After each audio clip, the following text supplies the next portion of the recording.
গুলতেকিন ma'am কোনো কারণে ওনার অতীতের এই কষ্টের কথা শেয়ার করেছে। সেটাই সমাজের পরক্রিয়ার রানী ও রাজারা কখনোই বুঝবে না। যারা পরক্রিয়া করে বেয়ারা তারা কিন্তু ভিকটিম বা সাফারার না, তারা নির্লজ্জ বিবেকহীন শ্রেণীর। এরা অন্যের সংসার ভাঙ্গে এবং অন্যের সংসারে নিজের জায়গা করতে পারাকে নিজেদের অ্যাচিভমেন্ট মনে করে। তাই দেখবেন এরা সবসময় পরকীয়া এবং পরকীয়াবাজদের পক্ষেই দাঁড়ায়। গুলতেকিন ম্যামের মতো অনেক নারীরা আছে যারা সন্তানের কথা ভেবে বছরের পর বছর চুপ থাকে, কিন্তু সন্তানরা যখন বড় হয়ে যায় আর যে যার মতো নিজেদের জগৎ তৈরি করে নেয়, তখন একটা সময় এসে সেই নারীদের পুরনো সব কষ্টের স্মৃতিগুলো হয়তো আবার খুব মনে পড়তে থাকে। পারাটাই স্বাভাবিক মনে।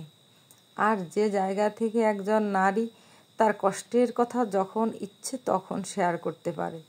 অনেকেই সুবর্ণ মোস্তফা ম্যামের সাথে গুলতেকিন ম্যামের তুলনা করেছে। আরে কিসের সাথে কি মিলাচ্ছেন আপনারা?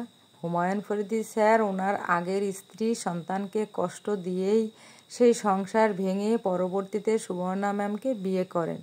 আবার সুবর্ণা ম্যাম পরে ফরিদি স্যারকে ছেড়ে অন্য কোথাও নিজের সুখ খুঁজে নেন। আর গুলতেকিন ম্যাম ছিলেন একেবারে সহজ সরল একটি মেয়ে। 10টা সাধারণ মেয়ের মতো ছিলেন উনি পরকীয়া তো করেনি নেই, বরং তিনি ছিলেন সাফারার, একজন ভিকটিম। ওনার জীবনের বেশিরভাগ সময়টা উনি পার করেছেন ওনার এক হাজব্যান্ড ও তার সন্তানদের নিয়ে। সুতরাং পরকীয়া করা লোকদের সাথে ওনাকে মেলানোটা অনেক বড় অন্যায়। যাই হোক, গুলতেকিন ম্যামের স্ট্যাটাসটা ছিল অনেক শিক্ষামূলক।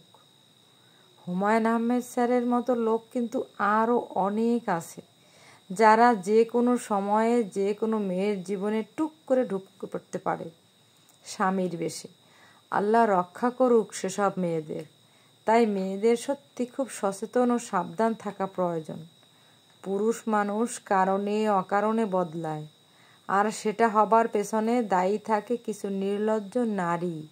এটাই কিন্তু আমাদের সমাজে এখন দেখা যাচ্ছে।